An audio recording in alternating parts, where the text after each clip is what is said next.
注意看啊，一边跳舞一边打人，我敢说，在当今拳坛没有任何人比他更嚣张。我们先来看一下他的个人表演。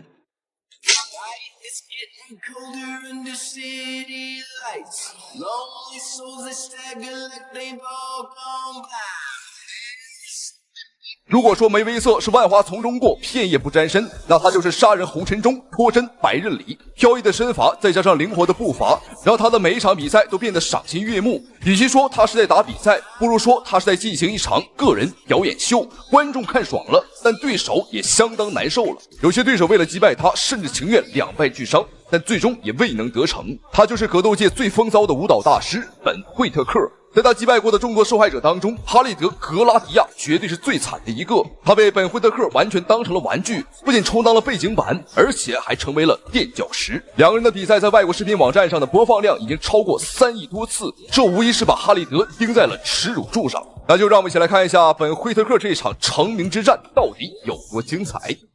好，这边双方比赛开始。我们注意看，黑色短裤就是本·惠特克，而白色裤衩格拉迪亚就是今天的受害者。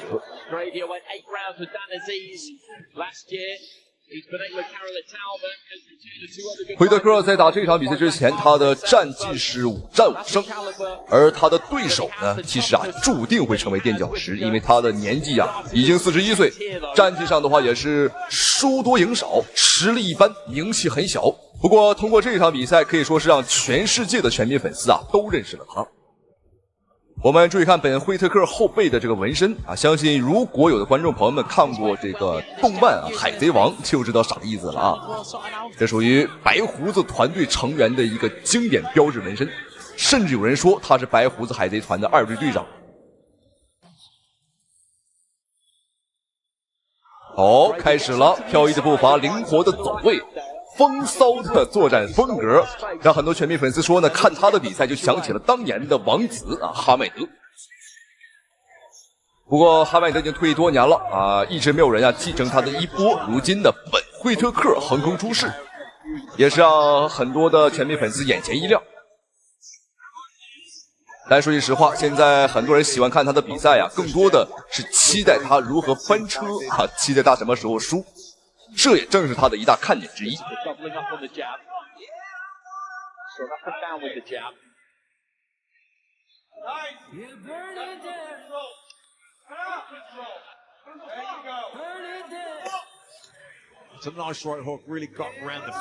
惠特克光是用前手，光是把控距离就打得格拉迪亚完全是招架不住，除了防守只有防守。像他这个岁数，这种速度的反击呢，想打到惠特克呢，这个难度系数还是非常大的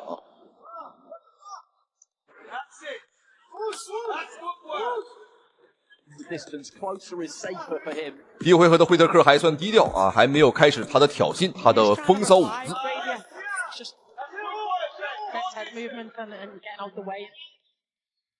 我们注意看两人的身体静态天赋完全就不在一个级别。好，这边第一回合比赛结束，在第一回合双方进行了一个简单的热身，接下来好戏才刚刚开始，观众朋友们千万不要错过。好，费特第二回合比赛继续。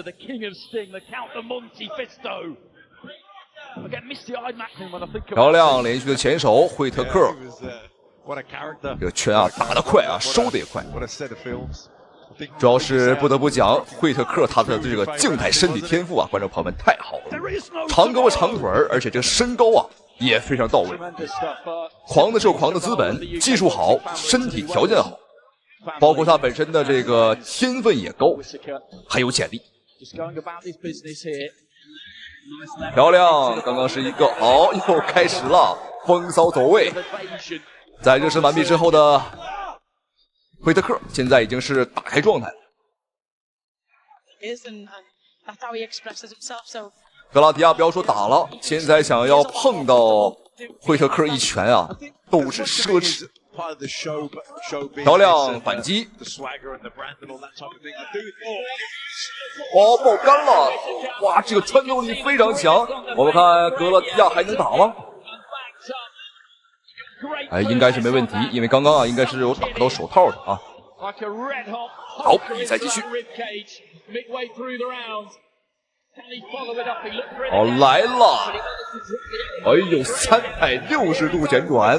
裁判开始警告你，不行，给我转了！你小子跳芭蕾，这可不行啊！ You know, part of the whole showmanship. I think a part of it is also to an.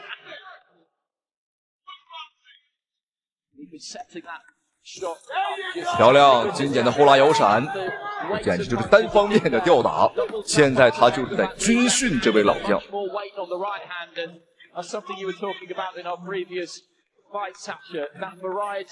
You get hit with something you're not really braced for, and that really makes the impact. 100% he's very in that level. 很多人说惠特克呢很风骚啊，这种打法遇到高手的时候肯定就不灵了。但其实呢，我们只看到了他的风骚和他的嚣张，你没有注意到他的拳击技术啊，其实非常的棒。而且惠特克的拳呢。 我觉得有的时候他打比赛呢是在收着打啊，像这场比赛他有意在刻意表演，他并不想快点终结对手啊，想给大家留下更深刻的一个印象。他的这个防守风格整体的核心呢，其实我感觉跟这个梅威瑟是差不多的啊，都是费城克式防守。好，这边第二回合比赛结束，惠特克在第二回合有一次爆肝的读秒，已经是建立了巨大优势。 好，不浪费时间，第3回合比赛继续。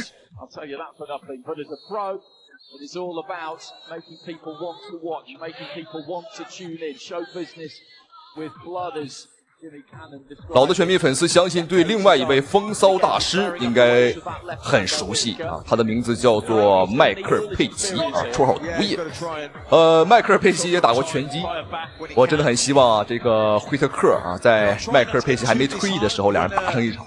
我相信啊，那绝对是非常精彩的比赛，因为这两个家伙呢都不爱做防守啊，都对于自己的距离把控感呢相当自信。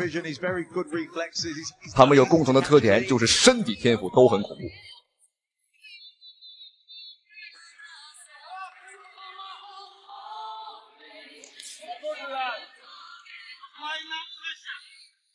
格拉迪亚这位老将从比赛开始到现在为止呢，出拳次数不超20啊。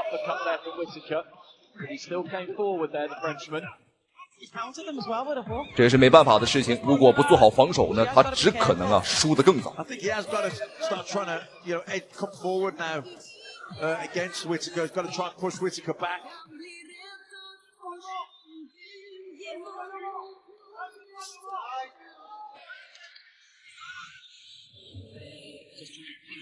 第3回合，时间已过去了一半的时间。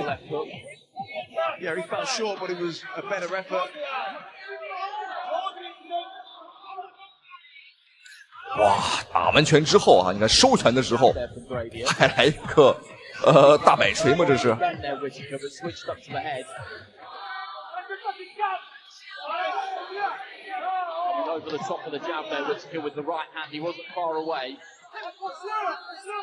He's actually showing his boxing IQ there, Ben. When he dipped, obviously, he caught him with the body shot earlier, and he knew he was going to dip, and he brings it. Another uppercut there from Whittaker, but Grady soaked it up and then came back with a right hand, but he's just been backed up for the ropes. 又来了，连夺5拳，太精彩了！而且其实每一拳啊都是擦边而过，这个距离把控感呢就在分毫之间。你感觉呢是躲开了，其实我慢动作看的时候呢，这个拳啊就是擦着这个鼻子边上过去。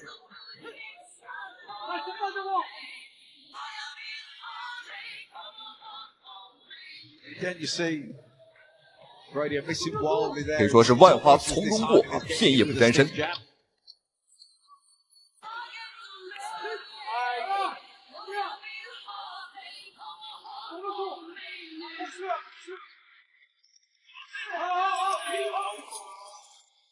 好，现在比赛来到第4个回合，比赛继续。漂亮，后手很重，能感觉到惠特克在这一回合开始加足马力了。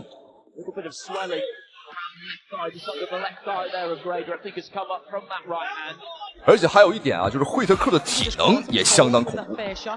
这场比赛是8个回合，但如果你要是打10个回合或者12个回合的比赛啊，惠特克啊一样能打。因为在此之前他是打过奥运会的，哎，危险，把后背留给对手啊，真是太自信了。但这种行为的话不提倡啊。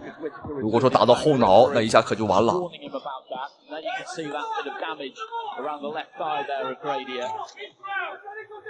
Yeah, the right hooks are really working well for Whittaker. He's really tough. 老将格拉迪亚的防守也相当不错，本场比赛打到目前为止啊，还没有被打穿。漂亮！有来。Getting there, Grady, trying to fight back and just missing. It's disheartening. 可以说，惠特克的眼睛和惠特克的胳膊就是尺，太精准了。毫不夸张的讲，真就是毫米之间。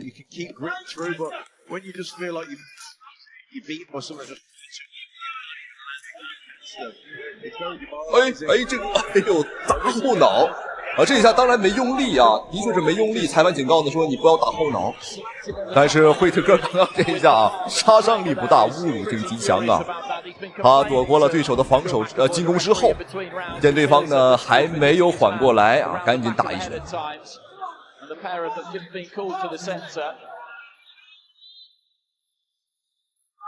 第4回合最后的不到1分钟。好，观众朋友们，千万不要眨眼，经典名场面马上来了。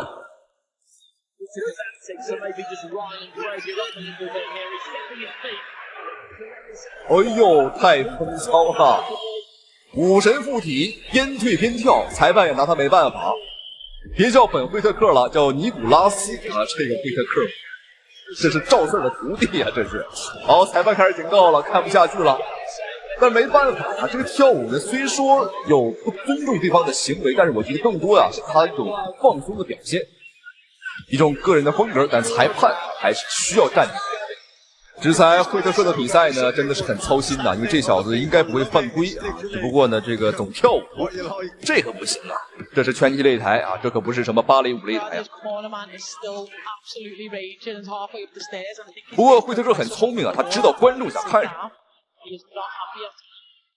这也是他现在名气极高的原因。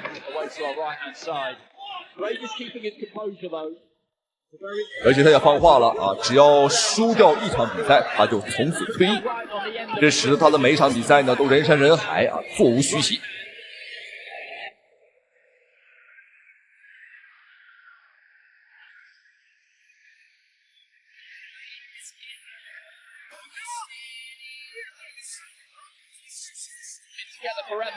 好，这边双方第5回合比赛继续。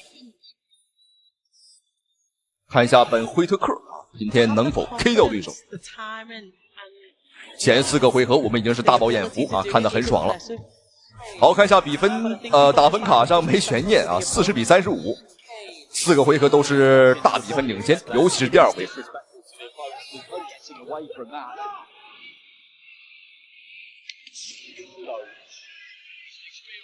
He did set his feet and start to swing towards the end of that third round, but other than that, he's kept his cool admirably at times. Right hand there from Whittaker to the head, then down to the body. He has had his own successes, just obviously not enough. 好，基辅了，有些破防，我们看格拉迪亚，哦，刚刚的爆杆拳有效果了，堵在角落，连续的轰炸，比赛结束。终究还是没能躲过这位拳坛新生的崛起。好，很自信啊，非常自信。有人说惠特克比梅威瑟还要风骚，您觉得呢？好，本期视频到此为止，非常感谢您的收看与支持，咱们下期视频再见。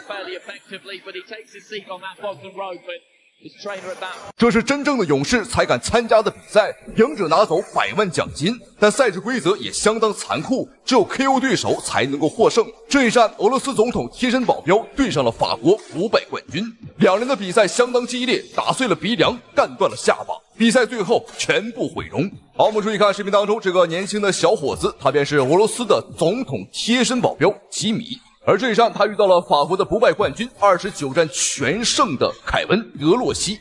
由于比赛规则的特殊性，在开赛之前，他们两个甚至不知道对手是谁。但是对手是随机的，但奖金是固定的。没错，奖池高达100万奖金。好，fight后比赛开始。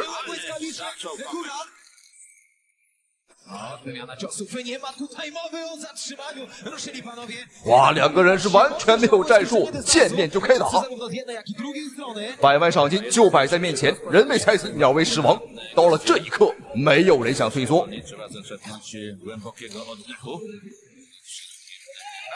哦，俄罗斯的总统保镖吉米被击倒了。两个人比赛刚开始就对轰了，我感觉应该是快到100拳了吧。这是裸拳比赛，我们看两名选手都不戴拳套，所以说每一拳都有 KO 对手的可能。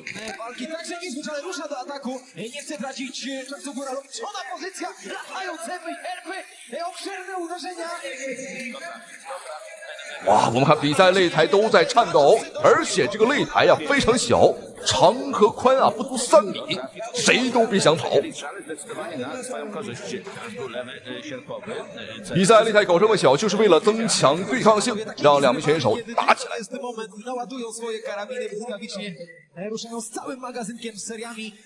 为了方便分辨，我们注意看手套上缠着黑色布条的是俄罗斯选手，而手套上缠着红色布条的是法国选手凯文·德洛西。哦，俄罗斯小伙又被击倒一次。哇，这个战况太激烈了，两名选手他们两个都想要这个100万赏金。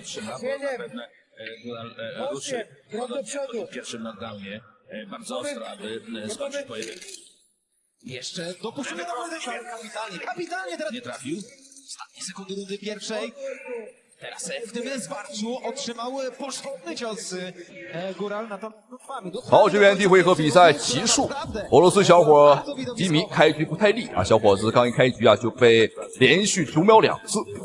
不过按照比赛规则，被读秒多少次都没关系因为获胜的途径只有一个，那就是 KO 掉对手。所以说无论被击倒多少次都是无所谓的。而且我们注意看，此时法国冠军的鼻梁也在不停的流血，是不是被打断了呢？我们来看一下精彩回放。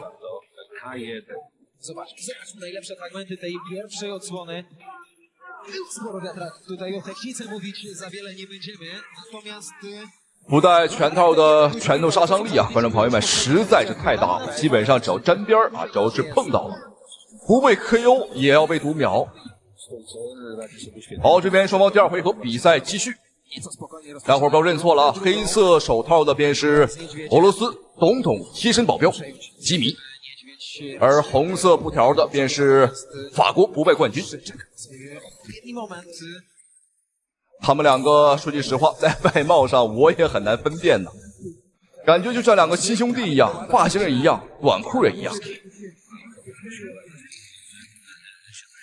俄罗斯小伙连续的躯干头部摇闪，躲避了对方大部分的进攻。其实按照技术上来说，的确是俄罗斯小伙这边打得更好一些。作为总统的贴身保镖，实力自然是不用多说。在第一回合，我个人感觉还是有些紧张了。漂亮组合连击，1-2打击非常的顺滑。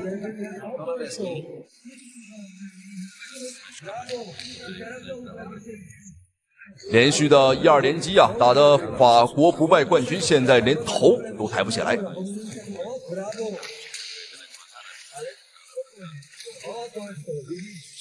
Już opuszczony bardzo nisko ręce. Mam wrażenie, że coraz bardziej zmęczony jest tym pojedynkiem. Damian Górski też kasuje sporo ciosów na korpus. 第二回合最后的30秒钟，现在法国冠军的鼻子出血很严重应该是被打断了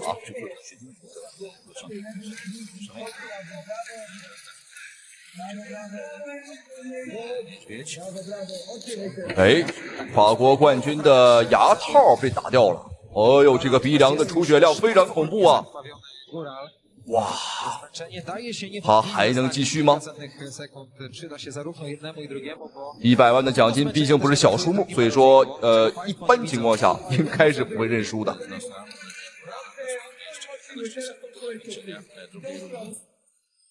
好，这边第二回合比赛结束，在第二回合，俄罗斯的小伙子吉米算是扳回了一城。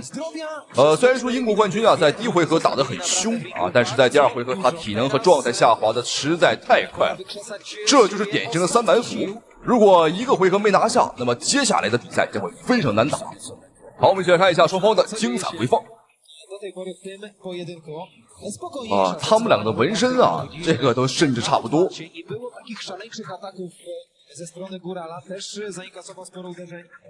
再次提醒，黑色布条，我们看手上啊，黑色布条的是俄罗斯选手，而红色布条的是法国的不败冠军。好，双方第3回合比赛继续。Dobrze na tym wstecznym biegu na odejściu. 2-3 ciosy wyprowadzone przez Niedźwiedzia, które doszły do głowy Górala. Coraz bardziej zmasakrowana twarz Górskiego. Ale teraz na korpus to jest kolejne uderzenie pod lewy łokieć, które zadaje lekko być. 又开始了拼拳，法国冠军看情况是要殊死一搏了，因为他知道自己目前的伤况呢，如果不再拼一把，那今天如果说打持久战，相当于被对手啊温水煮青蛙。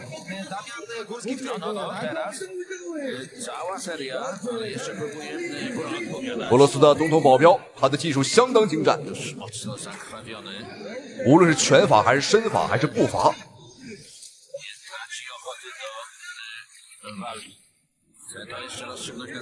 反观法国冠军呢，像个愣头青一样，没有防守，就是往前冲啊！哇，这个鼻子，这是断掉了吗？裁判这边叫停了比赛，要检查一下伤况。如果伤况太严重的话，也会终止比赛，也视作是 KO。这边来检查一下伤口。哦，断了，这的确是打断了啊！如果再继续的话，有可能，真有可能把鼻子打爆掉或者打掉。哎，比赛结束，俄罗斯的总统保镖吉米获得了比赛最终的胜利。很明显，法国冠军是有点心有不甘的，毕竟奖金就在眼前，就差这么最后一步了。但是没办法，输了就是输了。好，比赛到此结束，精不精彩，好不好看？好了，观众朋友们，咱们下期视频见。注意看，视频中的小伙脑袋被打出了西瓜大的血包，这一幕震惊了现场的观众。但更令人震惊的是现场的裁判，现场3个裁判经过一致检查过后，认为这只是皮外小伤，同意让他继续参加比赛。其实这一场比赛并不怪他实力太弱，而是怪他的对手实力实在是太强了。今天的2名参赛选手到底是何来头？听我给你娓娓道来。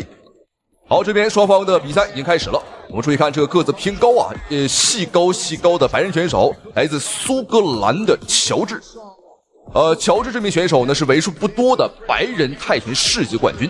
我们注意看他的身材，无论是胳膊还是大腿啊，这个长度呢都是非常的夸张啊，非常的离谱。在以往的比赛当中呢，经常是他能够打得到别人，而别人啊根本摸不到他。尽管今天他有着非常恐怖的身体优势，但是打一些个虾兵蟹将，打一些个小来小去的一般选手还是很轻松的。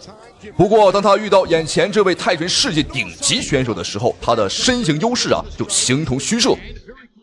我们注意看蓝方选手穿着黑色短裤的名叫乔纳塔乌，他是 WMC 的泰拳世界冠军，而且在18岁的时候就已经获得了。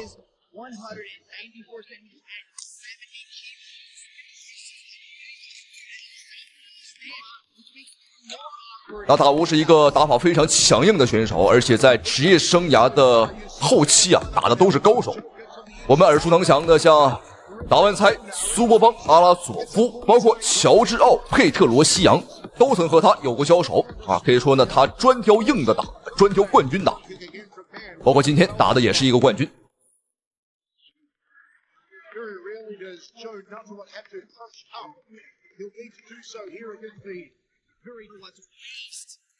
我们看2个人在内围上的缠斗过程当中的进攻手段都是很一般。纳塔乌特呢，他最擅长的还是拳还有肘，膝法呢并不是他的强项。而这个白人冠军乔治啊，他擅长的就很明显了，就是擅长这种外围的打击。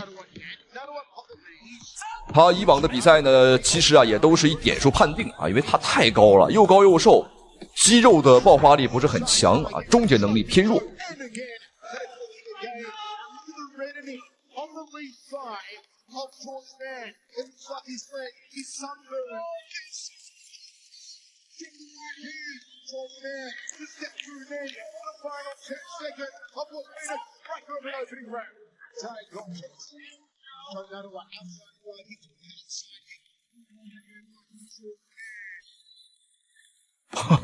纳塔乌特甚至要蹦起来打对手没办法，因为这个身高实在是太高了，想打对方的这个腹部想打头，都有点是奢望的感觉了。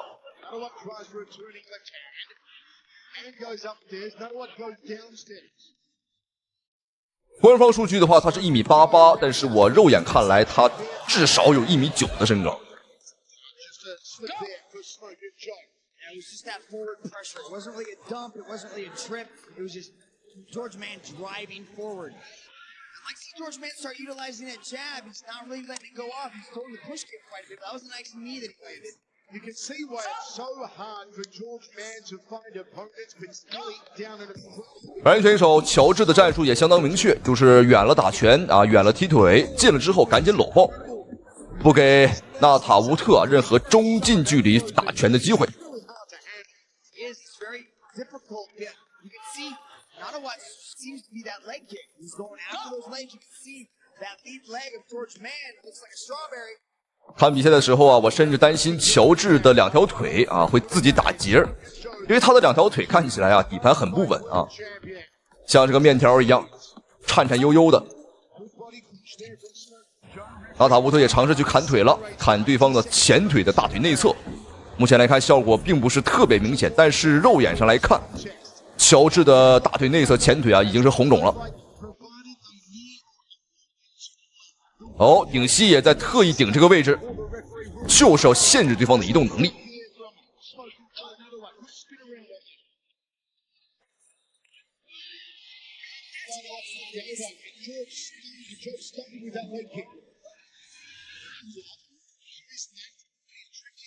现在是第2回合最后的30秒钟阶段。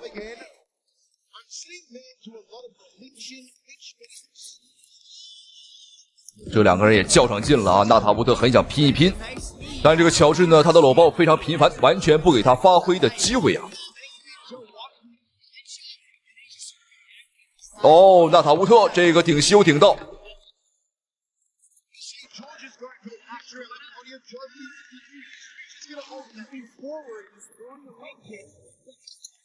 好，这边双方的比赛来到第3个回合。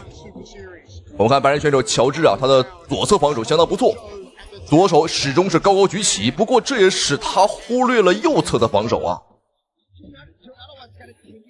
他刻意去防纳塔乌特的后手拳，不过吃对方的前手也不是那么好吃的。刚刚这一连串的进攻，白人选小伙子乔治是硬生生扛了下去。毕竟他也是个冠军，所以说抗击打能力的话应该是不弱的。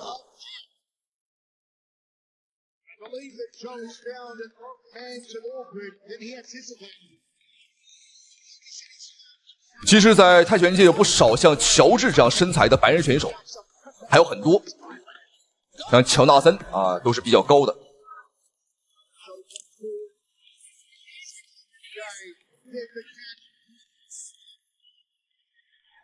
这个时候我们注意看乔治他的这个右脸右侧太阳穴这个部位鼓起了一个血包。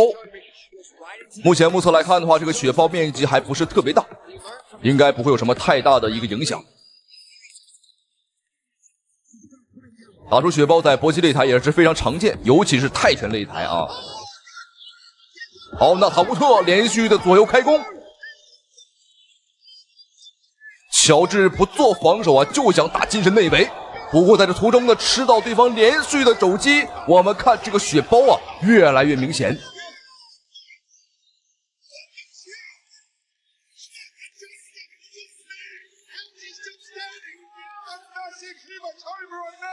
Oh, that elbow just grew some gremlins thrown at his side. 哇，又是一连串的进攻，纳塔乌特的拳法实在是太凶了。我们看乔治，哦呦，右侧太阳穴的这个血包啊，已经鼓起像鹅蛋大小了。这个血包的一旦被打破的话，那恐怕他可能要当场丢掉性命了。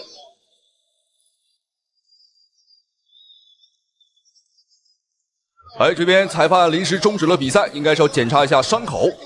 好，现场来了3个裁判。这种伤况的话，实际上啊常见，但是也罕见。鼓包很正常，但鼓这么大的包啊，那真是史无前例啊！纳塔布特很明显一脸的蒙圈，他不知道该怎么办，因为距离比赛结束还有最后的10几秒了。哎，现场的裁判检查说没有问题，可以比赛继续。哇，这个血包啊，我真是怕这个血包被打破。哦，但是纳塔乌特不打对方的血包了，打对方的左脸，很讲究啊，非常有武德。我们注意看，他已经不再这个痛击对方的这个伤口了，打腹部啊，或者说打对方的这个左脸。好，比赛结束，2个人拥抱一下。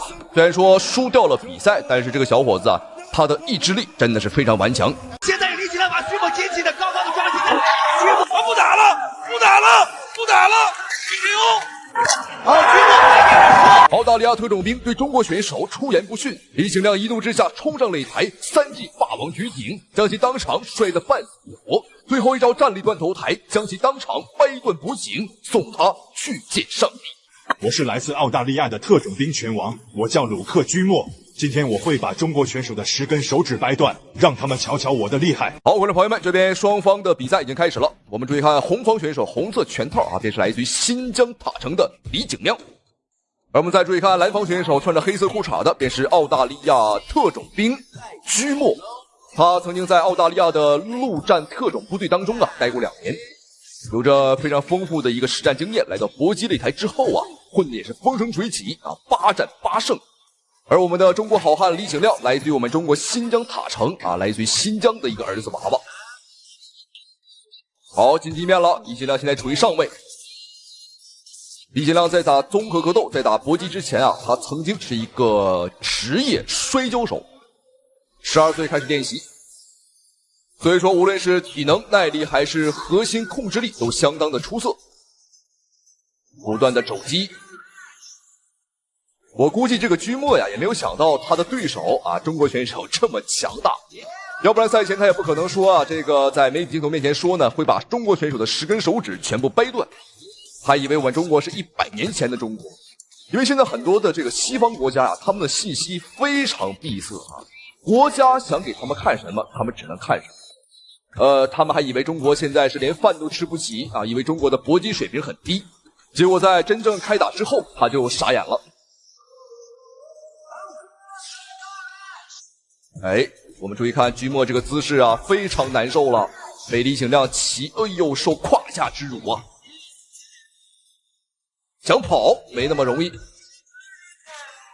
来踩脚趾，一条腿李景亮就盘进去了。战术很明确啊，就是要和对方呢打地面。在网络上有很多人啊对这个李景亮并不是很友好啊，对他呢这个一黑再黑，有一度时间啊还对他进行了极大范围的网暴。要知道李景亮纵横拳坛10多年啊，他从未被 KO 过啊，很受外国人的尊敬。那偏偏国内有一些个小黑子啊，有一些个黑粉啊，就喜欢黑他。哎，这是个倒挂金钩，我们看李景亮直接把直接把对方给拔了起来。这三角腿已经挂上了。现在李景亮把徐某紧紧的高高的抓起来，徐某又紧紧的去拴，去想要去三个，但是李景亮是绝不会给徐某这个机会的。刚刚3级霸王举挺让这个居莫是相当的难受，而且此时此刻我们注意看他的脖子，哎呦，这个角度看起来好像被插到地板里了。但是他的腿部三角锁仍然没有松口，李景亮又想拔，哈哈哈，这个哦呦，重力砸手，这个就是单纯从力量上面啊化解了对方的这个倒挂金钩啊三角锁。说句实话，刚刚对方那一招呢，就是特种部队当中的一些杀招。如果说换做其他选手，换做普通选手，恐怕脖颈啊已经断掉了。也许李景亮的技术啊没有那么细腻啊，但他的力量绝对是非常强的。我们常听说一句话嘛，叫做任何技巧在绝对的力量面前啊，那都是扯淡啊，那都是没用的。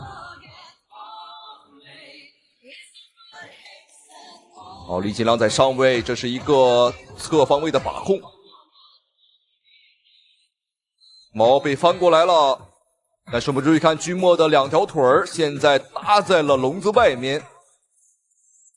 裁判可以随时叫停比赛，将两个人呢重新拉回到中间位置。现在君莫处于上位。其实李景亮最牛的点啊，观众朋友们，在我眼里呢，并不是力量有多么的大啊，重拳有多么的重。在我眼里最牛的一点就是纵横拳坛10多年啊，他竟然从来没有被 KO 过。你没听错，他从来都没有被 KO 过。这个数据是很受老外尊敬的啊，很多老外叫李景亮是吸血魔，他称李景亮有着钢铁一般的下巴。李景亮又完成了反转，双方翻来翻去，结果还是李景亮拿到上位。不过处于下位的居莫，他做了一个封闭式的防守啊，箍得很紧，李景亮几乎是没有什么砸拳的机会啊。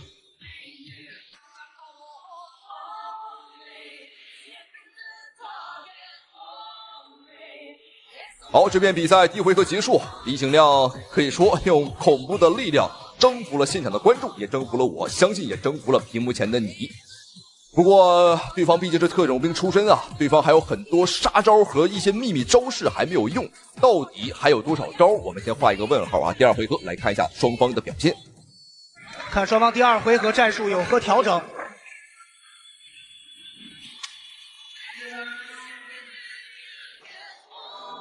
好，双方又进行战力的爆缠。黄老师到目前为止，居莫的地面能力以及缠爆能力确实也是出乎了我们的意料。对，一个反身，确实这样。然后下面居莫是把李景亮是压在地上，但李景亮呢还是非常的聪明，用双腿呢是夹住了居莫的一条腿，控制了居莫的部分重心。这个时候李景亮一定要沉住气。现在到目前为止看起来还是非常的冷静。对，现在是夹住这个居莫的双拳，缓了一下，积蓄自己的力量，要力争能够摆脱。现在李景亮的确陷入到了一个相当被动的局面，不过居莫拿李景亮也没什么办法啊，他只不过是把李景亮控制的比较死，他腿上的活比较细啊，把李景亮下半身整个身体都给锁住了。但是只要李景亮现在沉得住气，不让对方拿到裸脚的把位啊，就完全没有任何问题。因为这个角度，对方想做一些砸击啊，这个拳头你看是挥不动的，发力的空间比较短啊，拳头没什么劲儿。这个局面呢，对李景亮来说是比较困难。好，这个时候裁判呢让双方站立起来，因为刚才对方呢双方是陷入了一个纠缠的这么一个状态。但是双方呢是进行了一个站立的对攻，但是一个居莫的一个断头台的一个把位，但是呢李景亮一个胳膊，但是这个时候居莫这个断头台已经拿得非常的紧了，不知道李景亮呢是好，非常漂亮，把头拔了出来。看情况，双方今天是要一条路走到黑，要把地面战进行到底了。刚刚是居莫处于上位，现在又换成了李景亮拿到了优势位，而且李景亮也是稳度十足，不过要小心居莫的腿已经有点想往上盘带的意思了。哦，又来了，又是那个倒挂金钩的推法，也是搭上了扣，不知道居莫这个会怎么样处理，李景亮还能不能再次逃脱？非常漂亮，又再一次的这样转为十字步，李景亮是非常漂亮的再次逃脱。看李景亮破解对方的招式啊，观众朋友们只有2个字，那就是过瘾。没有技巧，就是单纯拿力量啊去砸开你的倒挂金钩。我们注意看此时居墨的整张脸和李景亮的肤色形成了鲜明的对比，哈哈，这是通过大力的砸摔啊，使得他的脸和脑袋都是红色的，砸得太狠了，而且我感觉居墨现在他的脖颈状态估计不太好。降服技。让动作方法都是足了。好的。居墨想要去跪起来，但是呢，被李景亮是拉得非常的紧。现在居墨是形成了一个单抱腿的这么一个姿势，不知道有没有。好，又回到了一个站立的缠抱，非常漂亮，李景亮的一个站立的摔法。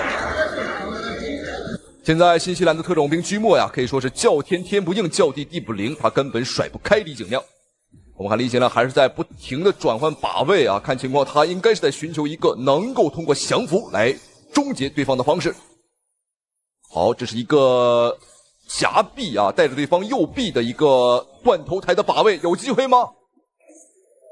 一个断头台，这个把位是卡的是非常的紧啊。居墨呢不知道怎么样，反正又拿的是非常的紧，断头台拿的是非常紧，双方又可能会再次的跌出这个。居墨拍片认输，李景亮成为了武林传奇次中量级冠军。哇，观众朋友们，刚刚这个带臂的降服难度系数啊，可以说是非常高了。李景亮成功降服了对手，拿到了冠军，狠狠地修理了这个老外。估计对方也是万万没有想到，我们中国搏击水平啊，竟然这么高啊！李景亮的实力竟然如此之强，一招送对方去见上帝。让我们恭喜李景亮，同时非常感谢屏幕前您的收看与支持，下期视频再见。